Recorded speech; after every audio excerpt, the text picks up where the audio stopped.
Praise the lord. యేసుతో జీవించు అనుదిన వర్తమానాలకు మిమ్మను ప్రేమతో ఆహ్వానిస్తూ ఉన్నాను.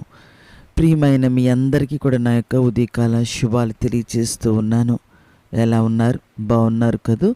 మననుదిన వాక్య ధ్యానంలో 18వ కీర్తన 4-6 వచనములు, మరణ పాశములు నన్ను చుట్టుకొనగను, భక్తిహీనులు వరద పొర్లు వలె నా మీద పడి బెదిరింపగను, పాతాళపు పాశములు నన్ను అరికట్టగను, మరణపు ఉరులు నన్ను ఆవరింపగను.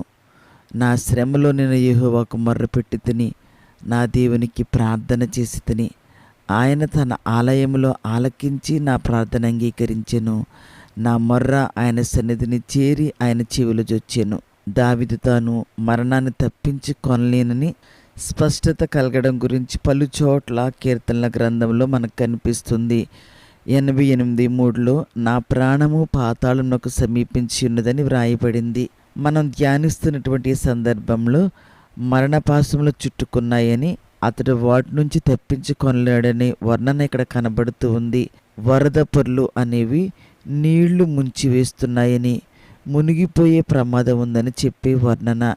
ఈ రెండింటిని కలిపి చూచినప్పుడు దావీదుకు ఒకవైపు శత్రువుల నుండి ఎదురైన శ్రమలు, బాధలు మరణపాశాల్లా చుట్టుకున్నాయని, మరొక వైపు వరద ప్రవాహాల అతన్ని ముంచివేస్తున్నాయనేటువంటి వర్ణన ఈ యొక్క వచన భాగంలో కనిపిస్తూ ఉంది. 5వ వచనములో అంటా ఉన్నాడు, పాతాళపు పాశములు నన్ను అరికట్టగను, మరణపు ఉర్లు నన్ను ఆవరింపగను అని తెలియచేస్తూ ఉన్నాడు. కాళ్లకు చేతులకు పాశాలు ఉండడం వలన అతడు వరద నీటిలో ఎదలేకపోతున్నాడు. శత్రువులాగానే మరణపు ఉరులు కూడా దావీదు చుట్టూ ఆవరించాయి.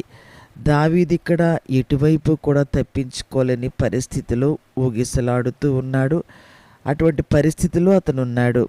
అంతటి శ్రమలో అంటూ ఉన్నాడు, నేను యెహోవాకు మొర్రపెట్టి తిని, నా దేవునికి ప్రార్థన చేసి తిని, ఆయన నా ప్రార్థన అంగీకరించెను. నా యొక్క మొర్ర ఆయన సన్నిధి చేరి ఆయన చెవులు జొచ్చెను అని తెలియచేస్తూ ఉన్నాడు. ఎటువంటి శ్రమ అయినా కూడా మనము ప్రార్థన చేసినప్పుడు ప్రభువారు ఆ మనవి ఆలకిస్తారని ఈ యొక్క వచన భాగము మనలను ఎంతగానో ధైర్యపరుస్తూ ఉంది. మనం ప్రార్థన చేసినప్పుడు ప్రభువు తప్పనిసరిగా ఆయన మన యొక్క మనవి ఆలకిస్తారు. మార్కు 11:24లో గనక గమనించినట్లయితే, ప్రార్థన చేయనప్పుడు మీరు అనుకున్న వాటి నెలను పొంది ఉన్నామని నమ్ముడి. ఏదైనా విషయానికి, సమస్యకు ప్రార్థన ప్రభుకు చేస్తున్నప్పుడు దేవుడి మీద నమ్మకం